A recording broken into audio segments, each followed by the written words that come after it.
Welcome back to Enchant learning. Enchant school മാപ്പിലേക്ക് എല്ലാ മക്കൾക്കും സ്വാഗതം. അപ്പൊ നമ്മൾ ഇന്ന് എന്താണ് പഠിക്കാൻ പോകുന്നതെന്ന് അറിയാമോ?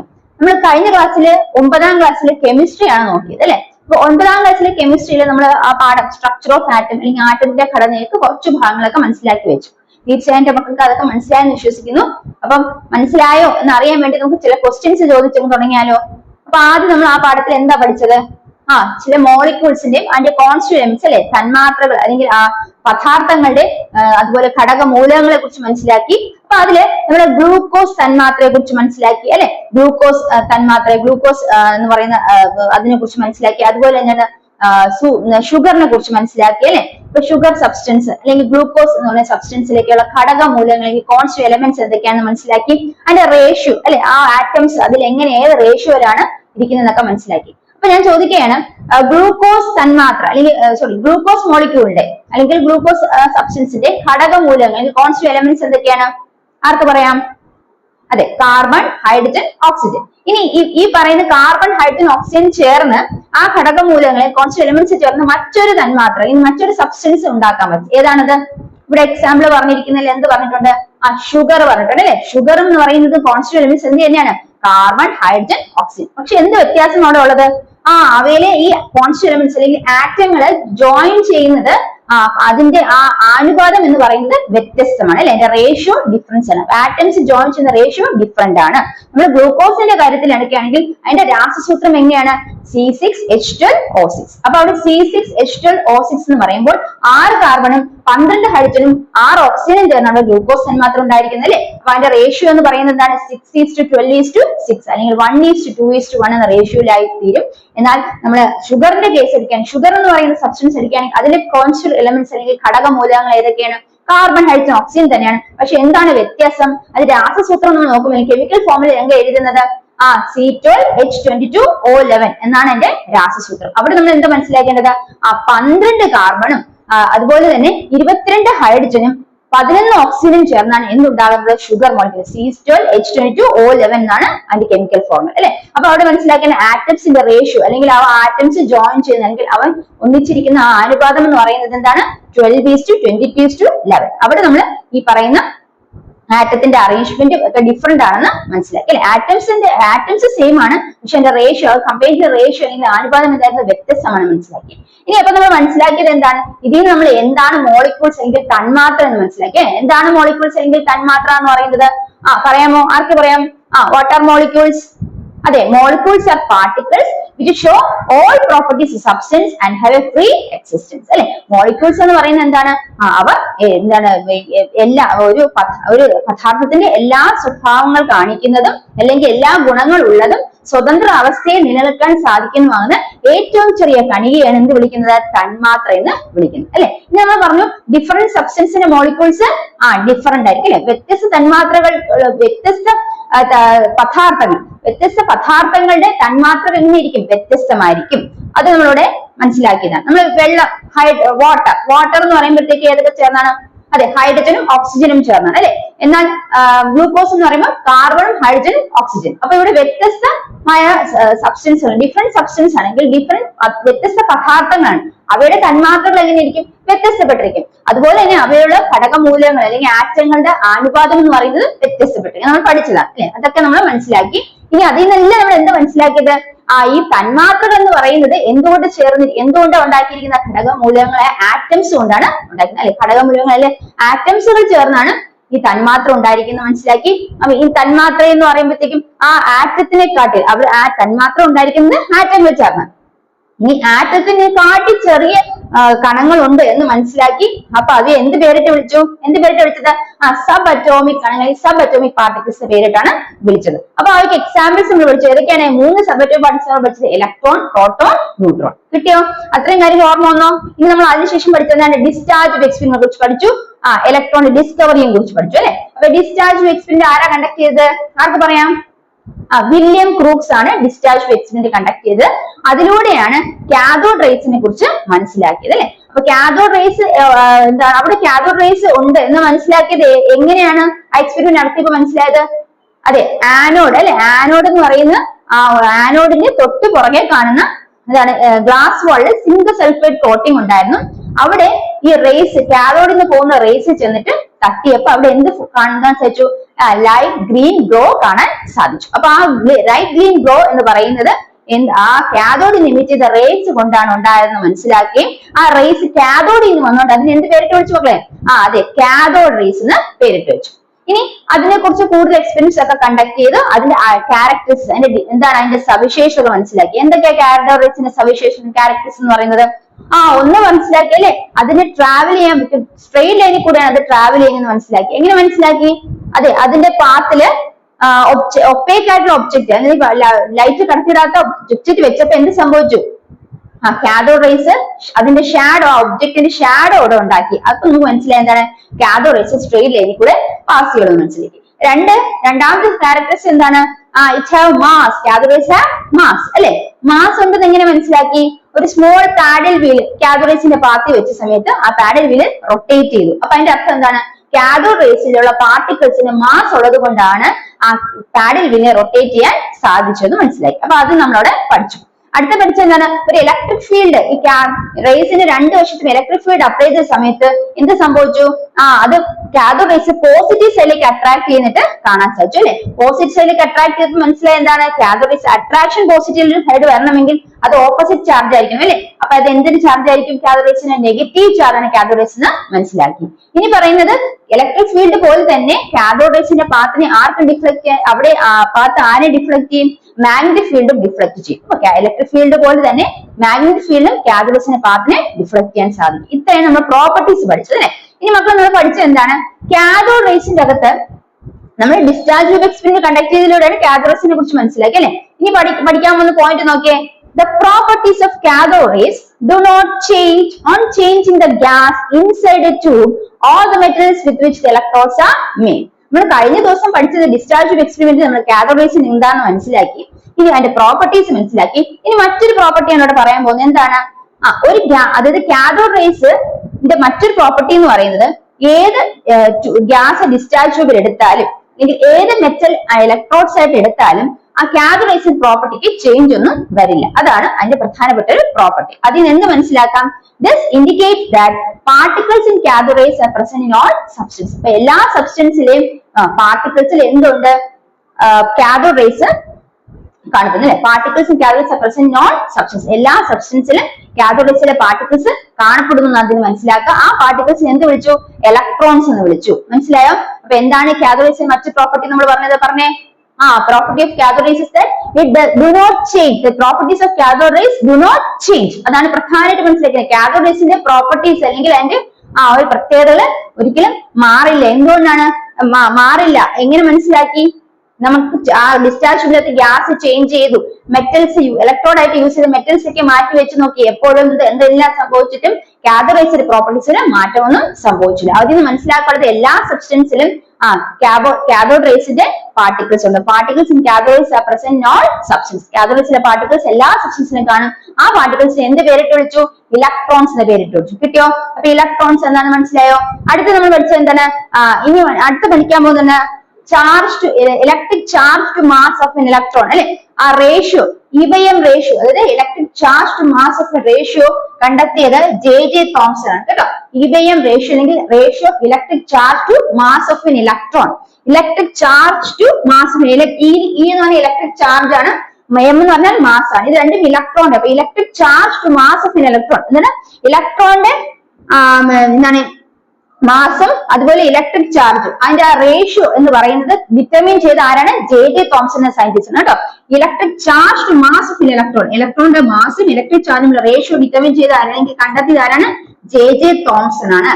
ഇനി ജെ തോംസന് അത് കണ്ടെത്തി. ഇനി അദ്ദേഹത്തിന്റെ കാഥോഡ് റേസ് എക്സ്പെരിമെന്റ്സിനെ കുറിച്ച് മനസ്സിലാക്കി, കാഥോഡ് റേസിനെ കുറിച്ച് കൂടുതൽ സ്റ്റഡി ചെയ്തു.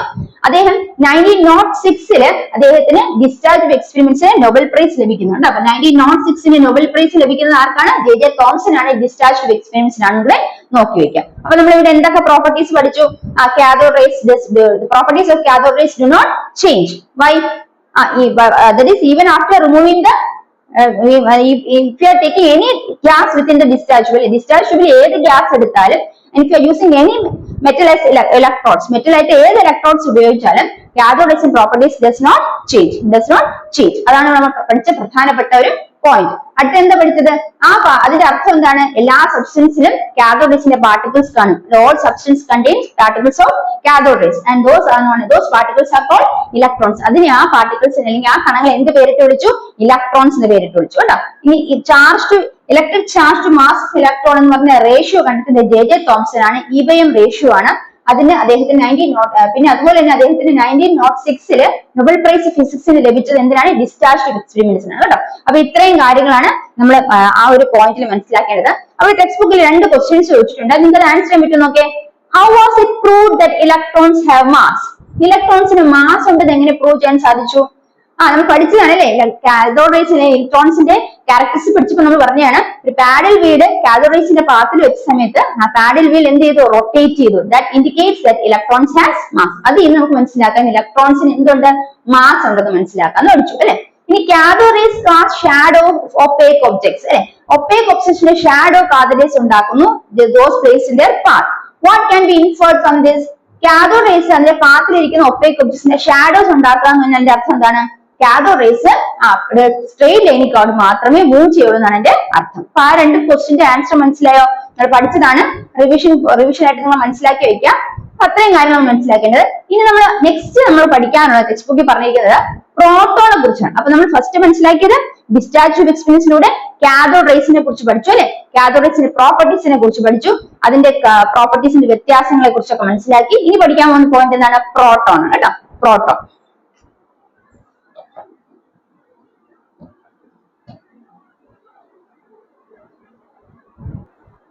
അപ്പൊ നമ്മൾ എന്തൊക്കെ മനസ്സിലാക്കി? കാന്തിക മണ്ഡലത്തിലും അതുപോലെ വൈദ്യുത മണ്ഡലത്തിന്റെ സാന്നിധ്യത്തിലും കാഥോഡ് റേസിന് എന്ത് സംഭവിക്കും? വ്യതിയാനം. കാഥോഡ് റേസിന്റെ പാതയ്ക്ക് വ്യതിയാനം സംഭവിക്കും. ഇനി നമ്മൾ പഠിച്ച മറ്റൊരു പ്രോപ്പർട്ടി അല്ലെങ്കിൽ മറ്റൊരു പ്രത്യേകത എന്താണ് കാഥോഡ് റേസിന്റെ? ട്യൂബിനുള്ളിലെ വാതകത്തിനോ അതുപോലെ ഇലക്ട്രോഡ് നിർമ്മിച്ചിരിക്കുന്ന ലോഹത്തിനോ നമ്മൾ മാറ്റുകയാണെങ്കിലും ഈ കാഥോഡ് രശ്മികളുടെ സ്വഭാവത്തിൽ മാറ്റങ്ങളൊന്നും ഉണ്ടാകില്ലെന്ന് പഠിച്ചു അല്ലെ? ഇനി കാഥോഡ് രശ്മി അതിന് കാരണം എന്താണ്? കാഥോഡ് രശ്മിയിലെ കണങ്ങൾ എല്ലാ പദാർത്ഥങ്ങളിലും അടങ്ങിയിരിക്കുന്നു. അപ്പൊ എല്ലാ പദാർത്ഥങ്ങളിലും കാഥോഡ് രശ്മിയിലെ കാഥോഡ് രശ്മിയിലെ കണങ്ങൾ അടങ്ങിയിരിക്കുന്നത് മനസ്സിലാക്കി. അതുകൊണ്ടാണ് എന്ത് സംഭവിക്കുന്നത്? ഏത് ലോഹമെടുത്ത് ഇലക്ട്രോഡായിട്ട് യൂസ് ചെയ്താലും അല്ലെങ്കിൽ ഏത് ലോഹമെടുത്ത് നമ്മൾ അവിടെ ഇലക്ട്രോഡുകൾ നിർമ്മിച്ചാലും അതുപോലെ തന്നെ ഏത് വാതകം ട്യൂബിനുള്ളിൽ നിറച്ചാലും എന്ത് സംഭവിക്കില്ല? കാഥോഡ് രശ്മികളുടെ സ്വഭാവത്തിന് മാറ്റം സംഭവിക്കുന്നില്ല. കാരണം എന്താണ്? എല്ലാ പദാർത്ഥങ്ങളിലെയും കണങ്ങളില് കാഥോഡ് രശ്മികളുടെ കണങ്ങൾ അടങ്ങിയിരിക്കുന്നു. കാഥോഡ് രശ്മിയുടെ കണങ്ങൾ എല്ലാ പദാർത്ഥങ്ങളും അടങ്ങിയിരിക്കുന്നു. ആ കണങ്ങൾ അറിയിക്കുന്ന പേരെന്താണ്? ഇലക്ട്രോൺസ് എന്നാണ് നമ്മൾ മനസ്സിലാക്കി അല്ലെ? ഇനി എന്താണ്? ചാർജ് ടു മാസ് റേഷ്യോ അല്ലെ? എന്താണ്? ചാർജും ഇലക്ട്രോണുകളുടെ ചാർജും മാസും തമ്മിലുള്ള അനുപാതം കണ്ടെത്തിയത് ആരാണ്? ജെ തോംസൺ ആണ്. അദ്ദേഹത്തിന് ഡിസ്ചാർജ് ട്യൂബ് എക്സ്പെരിമെന്റ്സിന് അല്ലെങ്കിൽ ഡിസ്ചാർജ് ട്യൂബ് പരീക്ഷണങ്ങൾക്ക് 1906 നൊബേൽ സമ്മാനം ലഭിക്കുകയുണ്ടായ ഭൗതിക ശാസ്ത്രജ്ഞനും കൂടെ നമ്മൾ അവിടെ മനസ്സിലാക്കി പോയി. ഇനി അടുത്ത് നമ്മൾ പഠിക്കാൻ പോകുന്നത് എന്താണ്? ഇലക്ട്രോണ് മാസ് ഉണ്ടെന്ന് തെളിയിച്ചത് എങ്ങനെയാണെന്ന് നമ്മൾ മനസ്സിലാക്കി. അതുപോലെ കാഥോഡ് രശ്മികളുടെ പാതയിൽ ഒരു അതാര്യ വസ്തു വെച്ചാൽ നിഴലുണ്ടാക്കുന്നു എന്ന് മനസ്സിലാക്കിയ കാരണങ്ങൾ എന്താണ്? കാഥോഡ് റേസ് എപ്പോഴും നേർരേഖയിലൂടെ സഞ്ചരിക്കും. സ്ട്രെയിറ്റ് ലൈനിൽ കൂടെ പാസ് ചെയ്യുള്ളൂ അല്ലെങ്കിൽ നേർരേഖയിലൂടെ കാഥോഡ് രശ്മികൾ സഞ്ചരിക്കുമെന്ന് മനസ്സിലാക്കി. ഇനി എന്താണ്? കാഥോഡ് രശ്മികൾക്ക് മാസ് ഉണ്ട് അല്ലെങ്കിൽ കണങ്ങൾക്ക് മാസ് ഉണ്ടെന്ന് മനസ്സിലാക്കി. എങ്ങനെയാണ്? ഒരു പാഡിൽ വീൽ അല്ലെ? നേരത്തെ ഇതളുകളുള്ള ചക്രം കാഥോഡ് രശ്മികളുടെ പാതയിൽ വെക്കുമ്പോൾ ആ ചക്രങ്ങൾ എന്ത് സംഭവിക്കും? ചക്രങ്ങൾക്ക് ചലിക്കും, ചക്രങ്ങൾ കറങ്ങുന്നു. അതെന്ന് മനസ്സിലാക്കി. കാഥോഡ് രശ്മികൾക്ക് എന്തുണ്ട്? മാസ് ഉണ്ടെന്ന് മനസ്സിലാക്കി. അത് രണ്ടുമാണ് നമ്മൾ മനസ്സിലാക്കിയത്. ഇനി നമ്മൾ അടുത്ത് മനസ്സിലാക്കുന്നത് പ്രോട്ടോണെ കുറിച്ചാണ്. നോക്കൂ, പ്രോട്ടോണെ കുറിച്ച് എന്തൊക്കെയാണ് മനസ്സിലാക്കാൻ പോകുന്നത്? ആദ്യം മനസ്സിലാക്കേണ്ടത് in 1886 Eugen Goldstein, the German scientist, conducted discharge tube experiments with a perforated cathode and he discovered rays known as canal rays. ഇവിടെ മനസ്സിലാക്കുക, യൂജൻ ഗോൾഡ്സ്റ്റൈൻ എന്ന് പറയുന്ന ഒരു German scientist 1886 discharge tube experiments conduct ചെയ്തു. അവിടെ ഡിസ്ചാർജ് ട്യൂബ് എക്സ്പെരിമെന്റ്സ് കണ്ടക്ട് ചെയ്തപ്പോൾ അദ്ദേഹം ഉപയോഗിച്ചത് പെർഫോറേറ്റഡ് കാഥോഡ് ആണ്. അതായത് കാഥോഡ്സിൽ ഹോൾസ് ഉള്ള കാഥോഡ് ആണ് യൂസ് ചെയ്തത്. നമ്മൾ discharge tube experiment William Crookes conduct ചെയ്തപ്പോൾ അവിടെ പെർഫോറേറ്റഡ് ആനോഡ് ആണ് യൂസ് ചെയ്തത്. ശ്രദ്ധിച്ചോ നിങ്ങൾ? ഇവിടെ എന്താണ്? പെർഫോറേറ്റഡ് കാഥോഡ് ആണ് യൂസ് ചെയ്യുന്നത്. എന്നിട്ട് അദ്ദേഹം ആ റേസിനെ എന്ത് വിളിച്ചു? കനാൽ റേസ് എന്ന് വിളിച്ചു. മനസ്സിലായോ? എന്തുകൊണ്ടാണ് കനാൽ റേസ് എന്ന് വിളിച്ചത്? ഈ റേസ് എവിടെ നിന്നാണ് ഒറിജിനേറ്റ് ചെയ്തത്? എവിടെ നിന്നാണ്? As rays originated from the metal placed the positive side in anode, they are known as anode rays അല്ലെ? പോസിറ്റീവ് സൈഡ്, മെറ്റലിന്റെ പോസിറ്റീവ് സൈഡ്, അത് പോസിറ്റീവ് സൈഡിൽ വെച്ചിരിക്കുന്ന മെറ്റൽസ് എന്നാണ് ഈ റേസ് എമിറ്റ് ചെയ്തത്. അതുകൊണ്ട് ആ പോസിറ്റീവ് സൈഡ് ആനോഡ് ആണ്. അതുകൊണ്ട് ഇതിന് എന്ത് പേരിട്ട് വിളിച്ചു? ആനോഡ് റേസ് എന്ന് വിളിച്ചു. മനസ്സിലായോ? അപ്പൊ ഇതാണ് മനസ്സിലാക്കേണ്ടത്. നമ്മള് എന്താണ് ഗോൾസ്റ്റീൻ അല്ലെ, യൂജിൻ ഗോൾസ്റ്റീൻ എന്ന German scientist discharge of experiments conduct ചെയ്തു. അദ്ദേഹം കണ്ടക്ട് ചെയ്തപ്പോൾ യൂസ് ചെയ്ത് പെർഫറേറ്റഡ് കാഥോഡ് ആണ്. എന്നിട്ട് അദ്ദേഹം അതിന്റെ ഭാഗമായിട്ട് ഒരു റേസ് ഡിസ്കവർ ചെയ്തു. ആ റേസിന്റെ പേരാണ് കനാൽ റേസ്. ഇനി ഈ റേസ് എവിടെ നിന്നാണ് ഒറിജിനേറ്റ് ചെയ്തത്? ആ പോസിറ്റീവ് സൈഡിലെ മെറ്റൽസ് എന്നാണ്. മനസ്സിലായേ? റേസ് ഒറിജിനേറ്റ് ചെയ്ത് പോസിറ്റീവ് സൈഡ്, അതായത് ആനോഡിന്റെ മെറ്റൽസ് എന്നാണ് റേസ് ഒറിജിനേറ്റ് ചെയ്തത്. അതുകൊണ്ട് അതിന് എന്ത് പേരിട്ട് വിളിച്ചു? ആനോഡ് റേസ് എന്ന് വിളിച്ചു. അപ്പൊ ആനോഡിന് ഒറിജിനേറ്റ് ചെയ്ത റേസ് ആയതുകൊണ്ട് അത് എന്ത് പേരിട്ട് വിളിച്ചു? Anode rays. ഇനി എന്ത് പേരെന്ന് അറിയപ്പെട്ടു? Canal rays. ആനോഡിന് ഒറിജിനേറ്റ് ചെയ്തുകൊണ്ട് ആനോഡ് റേസ് എന്ന പേരിൽ അറിയപ്പെട്ടു. ഇനി ഇതിന്റെ ക്യാരക്ടറിസ്റ്റിക്സ് സ്റ്റഡി ചെയ്തു. അപ്പൊ മനസ്സിലാക്കിയത് ഇതിന് എന്താണ്? പോസിറ്റീവ് ചാർജിന്റെ പ്രസൻസ് ഉണ്ട്. ഈ റേസിന് പോസിറ്റീവ് ചാർജിന്റെ പ്രസൻസ് ഉണ്ടെന്ന് മനസ്സിലാക്കി. ആൻഡ് ഇതിന്റെ നേച്ചർ, ബിഹേവിയർ നോക്കിയപ്പം നമ്മൾ ഇവിടെ കാഥോഡ് റേസില് ഡിസ്ചാർജ് ട്യൂബിൽ എടുക്കുന്ന ഗ്യാസ് വ്യത്യാസം വന്നാലോ, മെറ്റൽ ഇലക്ട്രോഡ്സിൽ യൂസ് ചെയ്യുന്ന മെറ്റൽസിൽ വ്യത്യാസം വന്നാലോ ആ പറയുന്ന കാഥോഡ് റേസിന്റെ പ്രോപ്പർട്ടിയിൽ വ്യത്യാസം വരികയില്ല എന്ന് വിളിച്ചു അല്ലെ. എന്നാൽ ഇവിടെ നോക്കാം, the behaviour of these canal rays varied with nature of gases taken in the discharge tube. അത് ഡിസ്ചാർജ് ട്യൂബിൽ എടുക്കുന്ന ഗ്യാസുകൾ വ്യത്യാസപ്പെടുന്നതനുസരിച്ച് ഈ കനാൽ റേസ് അല്ലെങ്കിൽ ആനോഡ് റേസിന്റെ ബിഹേവിയറിൽ ചേഞ്ച് വരുന്നു, വേരി ചെയ്യുന്നു എന്ന് മനസ്സിലാക്കുക. അതാണ് ഇവിടെ പ്രധാനപ്പെട്ട ഡിഫറൻസ് എന്ന് മനസ്സിലാക്കി. ഓർക്കും കിട്ടിയോ മക്കളെ? കിട്ടിയോ? മനസ്സിലായ? അപ്പൊ അതെന്താണ് ഒരു എക്സാം, അതിന്റെ ഒരു കാര്യം ഇവിടെ പറയുന്നുണ്ട്. ഡിസ്ചാർജ് ട്യൂബില് discharge was filled with hydrogen, the lightest and smallest positive particle in the canal race we obtained. അപ്പൊ കനാൽ റേസിന്റെ ഏറ്റവും ലൈറ്റസ്റ്റും അതുപോലെ തന്നെ സ്മോളസ്റ്റുമായ പോസിറ്റീവ് പാർട്ടിക്കിൾസ് എവിടെന്നോ എപ്പോ ഒബ്റ്റെയിൻ ചെയ്യുന്ന വെച്ചാൽ ഡിസ്ചാർജ് ട്യൂബിൽ ഹൈഡ്രജൻ ഗ്യാസ് നിറച്ചപ്പോൾ. അപ്പൊ ഡിസ്ചാർജ് ട്യൂബിൽ ഗ്യാസ് മാറ്റുന്നതനുസരിച്ച് കനാൽ റേസിന്റെ അല്ലെങ്കിൽ ആനോഡ് റേസിന്റെ പ്രോപ്പർട്ടീസ് ഡിഫറെന്റ് ആയി വരും എന്നവിടെ മനസ്സിലാക്കി വെക്കുക. അപ്പൊ അത്രയും കിട്ടിയോ? അപ്പൊ അവിടെ പ്രധാനപ്പെട്ട പോയിന്റുകൾ എന്തൊക്കെയാണ്? അവിടെ ഡിസ്ചാർജ് എക്സ്പെരിമെന്റ് കണ്ടക്ട് ചെയ്ത ആരാണ്? ഗോൾസ്റ്റീൻ എന്ന് പറഞ്ഞ ജർമ്മൻ സയന്റിസ്റ്റ് ആണ് അല്ലെ. എന്ത് യൂസ് ചെയ്തു? ആ പെർഫറേറ്റഡ് കാഥോഡ് യൂസ് ചെയ്തു. ഇനി അതിന്റെ ഭാഗമായിട്ട് ഡിസ്കവർ ചെയ്ത റേസ് ഏതാണ്? കനാൽ റേസ് അല്ലെ. കനാൽ റേസ് ഒറിജിനേറ്റ് ചെയ്തത് എവിടെ നിന്നാണ്? From the metal that is placed at the positive side, that is anode. So they are known as anode rays. No, what are the characters of this anode rays? That means it has a positive charge. There is a presence of positive charge in them. അതിൽ positive charge presence ഉണ്ട്. പിന്നെ എന്ത് പഠിച്ചു? The behavior of canal rays varies with the nature of gas taken in the discharge tube. Discharge എടുക്കുന്ന ഗ്യാസിനനുസരിച്ച് canal റേസിന്റെ behaviour difference വരുന്നു.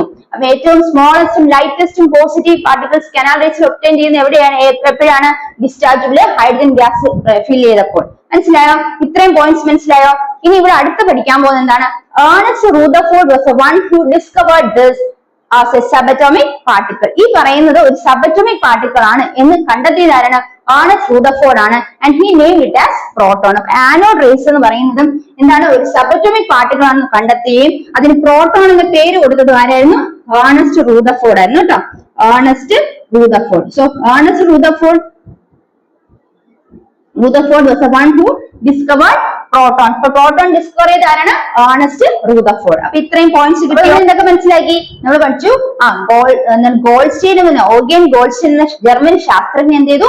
സുഷിരങ്ങളുള്ള cathode ഉപയോഗിച്ച് discharge പരീക്ഷണങ്ങൾ നടത്തി. അങ്ങനെ നടത്തിയപ്പോൾ കനാൽ രശ്മികൾ എന്നറിയപ്പെടുന്ന രശ്മികളാണ് അവിടെ കണ്ടെത്തിയത്. അപ്പൊ എന്താണ്? കനാൽ രശ്മികൾ. ഇനി ഇവ പോസിറ്റീവ് ഭാഗത്തേക്ക് ഉള്ള അതായത് ഇവ ഇവിടെ നിന്നാണ് പുറപ്പെട്ടത്? പോസിറ്റീവ് ഭാഗത്തുള്ള ലോഹത്തകടിൽ നിന്ന് അല്ലെങ്കിൽ പോസിറ്റീവ് ഭാഗത്തുള്ള ആനോഡിൽ നിന്നാണ് ഈ രശ്മികൾ പുറപ്പെട്ടത്. അതുകൊണ്ട് ഇവയ്ക്ക് എന്താണ്? പോസിറ്റീവ് ചാർജ് ആണുള്ളതെന്ന് മനസ്സിലാക്കി. ഇനി മനസ്സിലാക്കി എന്താണ്? ഈ രശ്മികളുടെ സവിശേഷത മനസ്സിലാക്കി അതിന് പോസിറ്റീവ് ചാർജ് ആണെന്ന് കണ്ടെത്തി. ഇനി എന്താണ്? ഡിസ്ചാർജ് ട്യൂബില് ഇനി അതിന്റെ പ്രത്യേകത ഈ കനാൽ റേസിന് ഇവയ്ക്ക് എന്ത് പേരിട്ട് കൊടുത്തു? ആനോഡ് റേസ് എന്ന് പേര് കൊടുത്തു അല്ലെ. ഇനി ആനോഡിൽ നിന്നാണ് ഇത് പുറപ്പെട്ടത്. അതുകൊണ്ട് ഇതിന് ആനോഡ് റേസ് എന്ന പേര് കൊടുത്തു. ഇനി മനസ്സിലാക്കി ഇവയ്ക്ക് പോസിറ്റീവ് ചാർജിന്റെ സാന്നിധ്യമെന്ന് മനസ്സിലാക്കി. പിന്നെ ഡിസ്ചാർജ് ട്യൂബിൽ ഉപയോഗിക്കുന്ന വാതകങ്ങളുടെ സ്വഭാവം അനുസരിച്ച് ഈ കനാൽ റേസ് അല്ലെങ്കിൽ കനാൽ രശ്മികളുടെ സ്വഭാവത്തിന് വ്യത്യാസം ഉണ്ടാകുമെന്ന് മനസ്സിലാക്കി അല്ലെ. ഉദാഹരണം പറഞ്ഞ എന്താണ്? ഹൈഡ്രജൻ വാതകമാണ് ഡിസ്ചാർജ് ട്യൂബിൽ നിറയ്ക്കുന്നതെങ്കിൽ ഏറ്റവും എന്താണ് ഭാരം കുറഞ്ഞതും ഏറ്റവും ചെറുതുമായ കനാൽ രശ്മികളാണ് ലഭിച്ചതെന്നും കൂടെ അവിടെ കണ്ടെത്തി. മനസ്സിലായോ? ഇത്രയും പോയിന്റ്സ് കിട്ടിയാൽ മക്കൾക്ക് അപ്പൊ മനസ്സിലായോ? ഇവിടെ നമ്മൾ വേറെ എന്തുകൂടെ പഠിച്ചു? ഇതൊരു സബറ്റോമിക് കണമാണെന്ന് കണ്ടെത്തിയ ശാസ്ത്രജ്ഞൻ ആരാണ്? ഏർണസ്റ്റ് റൂദർഫോർഡ് ആണ് കേട്ടോ. ഏർണസ്റ്റ് റൂദർഫോർഡ് ഇതൊരു സബറ്റോമിക് കണമാണെന്ന് കണ്ടെത്തി. അതുപോലെ തന്നെ അദ്ദേഹം അതിന്റെ പേര് കൊടുത്തു എന്താണ്? പ്രോട്ടോൺ. അപ്പൊ പ്രോട്ടോൺ കണ്ടെത്തിയത് ആരെന്ന് ചോദിച്ചാൽ ആരാണ്? ഏർണസ്റ്റ് റൂദർഫോർഡ് ആണ്. ഇത്രയും കിട്ടിയോ? ഇത്രയും പോയിന്റ്സ് കിട്ടിയോ? ഇത്രയും കാര്യങ്ങൾ മനസ്സിലായോ? അപ്പൊ നമുക്ക് അടുത്തിലോട്ട് പോവാം. നെക്സ്റ്റ് അടുത്തിലോട്ട് എന്താണ് പഠിക്കാമെന്ന് നോക്കാം. അടുത്ത് നമ്മൾ പഠിക്കാൻ പോകുന്നത് എന്താണ്? ആറ്റത്തിന്റെ മോഡലുകളെ കുറിച്ചാണ്. അപ്പൊ ആറ്റത്തിന് വിവിധതരം മോഡലുകൾ ശാസ്ത്രജ്ഞർ കണ്ടെത്തിയിട്ടുണ്ട്. അപ്പൊ ആദ്യം നമ്മൾ പഠിക്കാൻ പോകുന്നത് plum pudding model of atom ആണ്. എന്താണ് plum pudding model of atom ആണ് നമ്മൾ ആദ്യം മനസ്സിലാക്കുന്നത്. അപ്പൊ അത് എങ്ങനെയാണ് നമുക്ക് അതിന്റെ കാര്യങ്ങളെ കുറിച്ച് നന്നായിട്ടൊന്ന് മനസ്സിലാക്കി. മക്കളെ നോക്കാം, നമ്മുടെ പാഠത്തിന്റെ പേര് എന്താണ്? സ്ട്രക്ചർ ഓഫ് ആറ്റം അല്ലെ, അല്ലെങ്കിൽ ആറ്റത്തിന്റെ ഘടന. അപ്പൊ നമ്മൾ ഇവിടെ ആറ്റത്തിന്റെ ഘടന പഠിക്കുന്ന മുന്നോടിയായിട്ട് ആദ്യം പഠിക്കാൻ പോകുന്നത് ആറ്റത്തിന്റെ ഒരു മോഡലിനെയാണ്, plum pudding model of atom. എന്താണ് plum pudding model of atom? ആറ്റത്തിന്റെ പ്ലം പുഡിംഗ് മാതൃകയാണ് നമ്മൾ പഠിക്കാൻ പോകുന്നത്. ഇവിടെ പ്ലം പുഡിംഗ് എന്ന പേരിൽ നിന്ന് മനസ്സിലാക്കാം ഇവിടെ ഈ ഒരു ആറ്റത്തിന്റെ ഘടന എങ്ങനെയാണ്. അപ്പൊ ആദ്യം നമുക്ക് ഈ ഘടന അല്ലെങ്കിൽ ഈ ആറ്റത്തിന്റെ ഈ മോഡൽ ഇൻട്രൊഡ്യൂസ് ചെയ്ത് ആരാണെന്ന് മനസ്സിലാക്കാം. ആരാണ്? J Thomson propose this plum pudding model. എന്താണ്? ജെ തോംസൺ ആണ് പ്ലം പുഡിംഗ് മോഡൽ ആറ്റത്തിന്റെ കണ്ടെത്തിയത്. അപ്പൊ ജെ തോംസന്റെ ആണ് എന്ത് ആറ്റത്തിന്റെ പ്ലം പുഡിംഗ് മോഡൽ എന്ന് പറയുന്ന ആരുടെയാണ്? ജെ തോംസന്റെ ആണ്. അതാണ് നമ്മൾ പഠിക്കേണ്ട ഒന്നാമത്തെ പോയിന്റ്. ഇനി മനസ്സിലാക്കേണ്ടത് ഈ പ്ലം പുഡിംഗ് മോഡലിൽ എന്താണ് പറഞ്ഞത് നോക്കാം. ഇനി അദ്ദേഹം ആറ്റത്തിലെ നെഗറ്റീവ് കണങ്ങളെ കുറിച്ച് മനസ്സിലാക്കി അല്ലെ, ആറ്റത്തിലെ നെഗറ്റീവ് കണങ്ങളെ കുറിച്ച് മനസ്സിലാക്കിയതിനു ശേഷമാണ് അദ്ദേഹം എന്താണ് plum pudding model of atom propose ചെയ്തത്. Propose a plum pudding model when the presence of negative particles were identified in atoms. ആറ്റത്തിലെ നെഗറ്റീവ് കണങ്ങളെ കുറിച്ച് മനസ്സിലാക്കിയതിനു ശേഷമാണ് അദ്ദേഹം ആറ്റത്തിലെ പ്ലം പുഡിംഗ് മോഡലിനെ കുറിച്ച് പറഞ്ഞത്. അവിടെ അദ്ദേഹത്തിനെ സംബന്ധിച്ചിടത്തോളം ഈ മോഡൽ എന്ന് പറയുന്നത് എന്താണ്? ഒരു പ്ലം പുഡിംഗ് മോഡൽ നമുക്ക് ഒരു പ്ലം കേക്ക് ആലോചിക്കും അല്ലെ. പ്ലം കേക്കിന്റെ അകത്ത് പ്ലംസ് ചെറി എങ്ങനെയാണ് അറേഞ്ച് ചെയ്തിരിക്കുന്നത് അത് ആലോചിക്കാം. ഇനി മനസ്സിലാക്കുക, അദ്ദേഹം പറഞ്ഞത് ഈ മോഡലില് എന്താണ് ഒരു പോസിറ്റീവ്ലി ചാർജ് സ്പിയർ, അതായത് ഇതൊരു പോസിറ്റീവ് ചാർജ് ഉള്ള ഒരു സ്പിയർ ആണ്. ഈ പോസിറ്റീവ് ചാർജ് സ്പിയറിൽ നെഗറ്റീവ് ചാർജ് പാർട്ടിക്കിൾസ് എംബഡ് ചെയ്തിരിക്കുന്നത്. പോസിറ്റീവ് ചാർജ് ആയിട്ടുള്ള ഒരു സ്പിയർ ആണ്, അതില് നെഗറ്റീവ്ലി ചാർജ് ആയിട്ട് ഇലക്ട്രോൺസ് എംബഡ് ചെയ്തിരിക്കുന്നു. എന്താണ്? പോസിറ്റീവ് ചാർജുള്ള സ്പിയർ ആണ്, അതിൽ എന്ത് ചെയ്യുന്നുണ്ട്? നെഗറ്റീവ്ലി ചാർജ് ആയിട്ട് ഇലക്ട്രോൺസ് എംബഡ് ചെയ്തിരിക്കുന്നു, ഇങ്ങനെ പതിപ്പിച്ച് വെച്ചിരിക്കുന്നു. നമ്മളൊരു പ്ലം കേക്ക് എടുക്കുമ്പോൾ ആ കേക്കിൽ ചെറീസ് ഒക്കെ എങ്ങനെ വെച്ചിരിക്കുന്നു, അതുപോലെ ആ പ്ലം കേക്ക് എന്ന് പറയുന്ന ഒരു പോസിറ്റീവ് ചാർജ് സ്പിയർ ആണെന്ന് വിചാരിക്കാം. ആ കേക്കിനുള്ളില് ഈ പറയുന്ന ചെറീസ് അല്ലെങ്കിൽ എന്താണ് പ്ലംസ് എന്ന് പറയുന്നത് നെഗറ്റീവ് ചാർജ് ഇലക്ട്രോൺസ് ആണെന്ന് ഓർത്തു വെക്കുക. അപ്പൊ അങ്ങനെയാണെങ്കിൽ ആറ്റം എന്ന് പറയുന്നത് എന്താണ്? ഒരു പോസിറ്റീവ് ചാർജ് സ്പിയർ ആണ്, അതിനുള്ളില് നെഗറ്റീവ് ചാർജ് ഇലക്ട്രോൺസ് എംബഡഡ് ചെയ്തിരിക്കുന്നു എന്നാണ് ഈ മോഡലിനെ കുറിച്ച് അദ്ദേഹം പറഞ്ഞത്. അപ്പൊ ഇവിടെ അദ്ദേഹം വേറൊരു കാര്യങ്ങൾ മനസ്സിലാക്കി, the total number of positive charges and negative charges in the sphere will be equal. ഈ പറയുന്ന സ്പിയറിന്റെ അകത്തെ പോസിറ്റീവ് ചാർജിന്റെയും നെഗറ്റീവ് ചാർജിന്റെയും എണ്ണം എന്ന് പറയുന്നത് തുല്യമായിരിക്കുമെന്ന് അദ്ദേഹം മനസ്സിലാക്കി. So the total number of positive charge and negative charge in the sphere will be equal എന്ന് അദ്ദേഹം പറഞ്ഞു. അങ്ങനെ അദ്ദേഹം എന്ത് മനസ്സിലാക്കി? ആറ്റം ഈസ് ഇലക്ട്രിക്കലി ന്യൂട്രൽ എന്ന് മനസ്സിലാക്കി. ചാർജുകൾ തുല്യമാണെങ്കിൽ ആറ്റത്തിന് എങ്ങനെ പറയാം? ആറ്റം ഇലക്ട്രിക്കലി ന്യൂട്രൽ ആണ്. അതായത് ആറ്റത്തിന്റെ പോസിറ്റീവ് ചാർജും നെഗറ്റീവ് ചാർജും എന്താണ് തുല്യമാണെങ്കിൽ ആറ്റത്തിന് എന്ത് പറയാം? ഇലക്ട്രിക്കലി ന്യൂട്രൽ ആണെന്ന് പറയാം. അപ്പൊ അദ്ദേഹം ഇതാണ് ഈ ആറ്റം മോഡലിൽ പറഞ്ഞിരിക്കുന്ന പ്രധാനപ്പെട്ട കാര്യം. കിട്ടിയോ? മനസ്സിലായോ? നമ്മള് ഒരു പ്ലം കേക്ക് ആലോചിക്കാം. ആ പ്ലം കേക്ക് എന്ന് പറയുന്നത് ഒരു പോസിറ്റീവ് ചാർജ് സ്പിയർ ആണെന്ന് വിചാരിക്കുക. അപ്പൊ അതില് എന്താണ് ഈ പ്ലംസ് അറേഞ്ച് ചെയ്തിരിക്കുന്നത്? ആ പ്ലംസ് എന്ന് പറയുന്നത് നെഗറ്റീവ് ചാർജ് ഇലക്ട്രോൺസ് ആണ് വിചാരിക്കുക. അങ്ങനെയാണ് ഇതിന് plum pudding model of atom എന്ന് പേര് വന്നത്. മനസ്സിലായോ? ഇത് പ്രപ്പോസ് ചെയ്ത ആരാണ്? ജെ തോംസൺ ആണ്. അദ്ദേഹം നെഗറ്റീവ് ചാർജ് പാർട്ടിക്കിൾസ് ആയ ഇലക്ട്രോൺസിനെ കണ്ടെത്തിയതിനു ശേഷമാണ് എന്ത് മനസ്സിലാക്കിയത്? ആറ്റത്തിന്റെ പ്ലം പുഡിംഗ് മോഡല് കൊണ്ടുവന്നത്. അവിടെ ആറ്റത്തിന്റെ പ്ലം പുഡിംഗ് മോഡല് പ്രകാരം അക്കോർഡിംഗ് ടു ദിസ് മോഡൽ എന്താണ്? നെഗറ്റീവ് ചാർജ് ഇലക്ട്രോൺസ് എംബഡഡിനെ പോസിറ്റീവ് ചാർജ് സ്പിയർ. ആ പോയിന്റ് മനസ്സിലാക്കാം. നെഗറ്റീവ് ചാർജ് ഇലക്ട്രോൺസ് എംബഡഡിനെ positive charge sphere. Positive charge സ്പിയറിൽ നെഗറ്റീവ് ചാർജ് ഇലക്ട്രോൺസ് എംബഡ് ചെയ്തിരിക്കുന്നു എന്നാണ് ആറ്റത്തെ പ്ലം പുഡിംഗ് മോഡലിൽ അദ്ദേഹം പറഞ്ഞത്. ഇനി പറഞ്ഞത് രണ്ടാമത്തെ പോയിന്റ് എന്താണ്? Total number of positive charge total number of positive charge and negative charge will be neutral അല്ലെ, ഈക്വൽ ആയിരിക്കും. എന്താണ്? the total number of positive charge and negative charge will be equal. അതായത് ആറ്റം ഇത് electrically neutral. Atom എന്ന് പറയുന്നത് electrically neutral ആയിരിക്കുമെന്ന് അദ്ദേഹം പറഞ്ഞു. എന്താണ് ഇലക്ട്രിക്കലി ന്യൂട്രൽ എന്ന് പറഞ്ഞ കാര്യം മനസ്സിലായോ? അതിലുള്ള പോസിറ്റീവ് ചാർജിന്റെയും നെഗറ്റീവ് ചാർജിന്റെ എണ്ണം എന്തായിരിക്കും? തുല്യമായിരിക്കും. Total number of positive charge and negative charge will be equal. So the atom is electrically neutral. ഇത്രയാണ് അദ്ദേഹം പ്ലം പുഡിംഗ് മോഡലിനെ കുറിച്ച് പ്രധാനമായിട്ട് പറഞ്ഞു തന്നത് കേട്ടോ. അപ്പൊ ഇത്രയും കാര്യങ്ങൾ കിട്ടിയോ? അപ്പൊ ഇവിടെ എന്തൊക്കെയാണ് മനസ്സിലാക്കിയത്? ഒന്നും കൂടെ മനസ്സിലാക്കാം. ആറ്റത്തിന്റെ പ്ലം പുഡിംഗ് മാതൃക കൊണ്ടുവന്നത് ആരാണ്? ജെ തോംസൺ ആണ് അല്ലെ. ഇനി അദ്ദേഹം നെഗറ്റീവ് ചാർജുള്ള കണങ്ങളുടെ സാന്നിധ്യം മനസ്സിലാക്കിയപ്പോഴാണ് ഈ ജെ തോംസൺ പ്ലം പുഡിംഗ് മാതൃക ആവിഷ്കരിച്ചത്. അതിനനുസരിച്ച് അദ്ദേഹം പറയേണ്ടതായി എന്താണ്? പോസിറ്റീവ് ചാർജ് ഗോളത്തില് നെഗറ്റീവ് ചാർജ് ഇലക്ട്രോണുകൾ വിന്യസിച്ചിരിക്കുന്നു. പോസിറ്റീവ് ചാർജ് ഗോളത്തിൽ എന്ത് ചെയ്യുന്നു? നെഗറ്റീവ് ചാർജ് ഇലക്ട്രോണുകൾ വിന്യസിച്ചിരിക്കുന്നു. ഇനി ഈ ഗോളത്തിന്റെ ആകെ പോസിറ്റീവ് ചാർജുകളെ നെഗറ്റീവ് ചാർജുകളുടെ എണ്ണം തുല്യമായിരിക്കും. അതായത് ആറ്റം എന്ന് പറയുന്നത് വൈദ്യുതപരമായി നിർവീര്യമാണെന്ന് അദ്ദേഹം കണ്ടെത്തി. അതായത് പോസിറ്റീവ് ചാർജ് ഗോളത്തില് ഇലക്ട്രോണുകൾ നെഗറ്റീവ് ചാർജ് ഇലക്ട്രോൺ വിന്യസിച്ചിരിക്കുന്നു. ഇനി ഗോളത്തിലെ ആകെയുള്ള പോസിറ്റീവ് ചാർജും അതുപോലെ നെഗറ്റീവ് ചാർജുകളുടെ എണ്ണവും തുല്യമായിരിക്കും. അതിൽ ആറ്റം എന്ന് പറയുന്നത് എന്താണ്? വൈദ്യുതപരമായി നിർവീര്യമാണെന്ന് അദ്ദേഹം കണ്ടെത്തി. ഇനി ഇവിടെ പല പരീക്ഷണങ്ങൾ അദ്ദേഹം നടത്തി. പക്ഷെ ആ പരീക്ഷണങ്ങൾക്ക് അദ്ദേഹത്തിന് നല്ലൊരു വിശദീകരണം കൊടുക്കാൻ സാധിച്ചില്ല. അതുകൊണ്ട് ഈ മാതൃക എന്ത് ചെയ്യപ്പെട്ടു? റിജക്ട് ചെയ്യപ്പെട്ടു, അല്ലെങ്കിൽ പിന്തള്ളപ്പെട്ടു കേട്ടോ. അപ്പൊ ഈ മാതൃക എന്ത് ചെയ്തു? പിന്തള്ളപ്പെട്ടു. കാരണം പിന്നീട് എന്ന പരീക്ഷണങ്ങൾക്കൊന്നും വിജയം കണ്ടെത്താൻ അദ്ദേഹത്തിന് സാധിച്ചില്ല. So he failed to explain the results of several experiments. So this model was rejected. ഇത്രയും മനസ്സിലായോ മക്കളെ? ഇത്രയും ക്ലിയർ ആയോ? ഇത്രയും മനസ്സിലായോ? അപ്പൊ നമ്മൾ ഇന്നത്തെ ക്ലാസ്സിൽ എന്തൊക്കെ പഠിച്ചു? പ്രോട്ടോണിനെ കുറിച്ച് മനസ്സിലാക്കി, പിന്നെ പ്ലം പുഡിംഗ് മോഡ് ഓഫ് ആറ്റത്തിനെ കുറിച്ചും മനസ്സിലാക്കി. അപ്പൊ ഇത്രയും കാര്യങ്ങൾ ക്ലിയർ ആയെന്ന് വിശ്വസിക്കുന്നു. അപ്പൊ ഇതിന് ക്വസ്റ്റ്യൻസ് ചോദിച്ചാൽ നിങ്ങൾക്ക് ആൻസർ ചെയ്യാൻ പറ്റുമോ? അപ്പൊ ഞാൻ ചോദിക്കുകയാണ്, proton was discovered by whom? ആരാണ് പ്രോട്ടോൺ ഡിസ്കവർ ചെയ്തത്? ഏർണസ്റ്റ് റൂദർഫോർഡ് അല്ലെ? കിട്ടിയോ? ഇനി രണ്ടാമത്തെ ചോദ്യം, who conducted discharge experiments with perforated cathode? Who? Goldstein, Eugen Goldstein ആണ് പെർഫറേറ്റഡ് കാഥോഡ് യൂസ് ചെയ്ത് ഡിസ്ചാർജ് എക്സ്പെരിമെന്റ്സ് കണ്ടക്ട് ചെയ്തത്. Then who discovered canal rays? Goldstein discovered canal rays, അല്ലെങ്കിൽ anode rays. What are anode rays? They are positive charge rays. Positive charge rays ആണ്. So why are they called positive charge rays? എന്തുകൊണ്ടാണ് അവയെ positive charge rays രശ്മികൾ എന്ന് പറയാൻ കാര്യം? So because they are originated from the metal plates at anode. അല്ലെ? Anode positive സൈഡിൽ place ചെയ്തിരിക്കുന്ന മെറ്റൽസ് എന്നാണ് ഈ റേസ് ഒറിജിനേറ്റ് ചെയ്ത് വന്നതിനാൽ ഇതിന് എന്ത് വിളിച്ചു? ആനോഡ് റേസ്, അല്ലെങ്കിൽ ആനോഡ് രശ്മികൾ എന്ന് വിളിച്ചു. മനസ്സിലായോ? ഇനി അതിന്റെ ബിഹേവിയർ നോക്കുകയാണെങ്കിൽ നമ്മൾ കാഥോഡ് റേസ് പറഞ്ഞു, അതിന്റെ ബിഹേവിയറിൽ ഒന്നും ചേഞ്ച് വരില്ല. എപ്പോഴാണ്? when different gases are used within discharge tube, or when different electrodes are used as different metals are used as electrode. Electrode ആയിട്ട് ഏത് മെറ്റൽ യൂസ് ചെയ്താലും ഡിസ്ചാർജിൽ ഏത് ഗ്യാസ് നിറച്ചാലും എന്തിന്റെ പ്രോപ്പർട്ടീസിന് വ്യത്യാസം വരില്ല? കാഥോഡ് റേസിന്റെ പ്രോപ്പർട്ടീസിന്റെ വ്യത്യാസം വരില്ല. പക്ഷേ കനാൽ റേസിൽ അല്ലെങ്കിൽ ആനോഡ് റേസിൽ എന്ത് സംഭവിക്കുന്നുണ്ട്? ഡിസ്ചാർജ് എടുക്കുന്ന ഗ്യാസിന്റെ വേരിയേഷൻ അനുസരിച്ച് അതിന്റെ പ്രോപ്പർട്ടീസ് ഈ കനാൽ റേസിന്റെ പ്രോപ്പർട്ടീസിന് വ്യത്യാസം വരും. അതിന് എക്സാമ്പിൾ നമ്മൾ പഠിച്ചതാണ്, ഹൈഡ്രജൻ ഗ്യാസ് ഡിസ്ചാർജ് എടുത്ത സമയത്ത് ഏറ്റവും ലൈറ്റസ്റ്റ് സ്മോളസ്റ്റ് ആയിട്ടുള്ള കനാൽ റേസ് ആണ് ഒബ്റ്റെയിൻ ചെയ്തത്. മനസ്സിലായോ? ഇത്രയും കാര്യങ്ങൾ നമ്മളവിടെ പഠിച്ചു. അപ്പൊ പ്രോട്ടോണിനെ കുറിച്ച് മനസ്സിലാക്കി, പ്രോട്ടോൺ കണ്ടെത്തിയതായിരുന്നു മനസ്സിലാക്കി അല്ലെ? അത് പ്രോട്ടോൺ എന്ന് പറയുന്നത് എന്താണ്? സബറ്റോമിക് പാർട്ടിക്കിൾ എന്ന് മനസ്സിലാക്കി. അതിനുശേഷം നമ്മൾ പഠിച്ച എന്താണ്? J.J. തോംസന്റെ plum pudding model. Who discovered plum pudding model? J.J. Thomson. According to J.J. Thomson, what's the model? എന്താണ് ആ model? According to this model, that is that the electrons embedded in negatively charged electrons embedded in a positive charged sphere. According to this model, negatively charged electrons embedded in a positive charged sphere, and the total number of positive charge and negative charge will be equal. So the atom is said to be electrically neutral.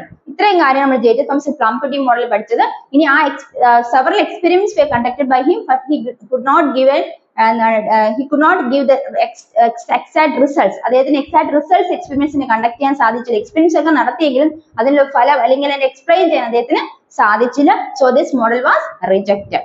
ഇത്രയും കാര്യം clear മക്കളെ? ഇത്രയും portions മനസ്സിലായോ? നമ്മൾ വളരെ കുറച്ച് portions ആണ് മനസ്സിലാക്കിയത്. കെമിസ്ട്രി ആയതുകൊണ്ട് നമുക്ക് പതുക്കെ മനസ്സിലാക്കി പോവാം. അപ്പൊ ഇത് വളരെ പാടൊന്നുമല്ല.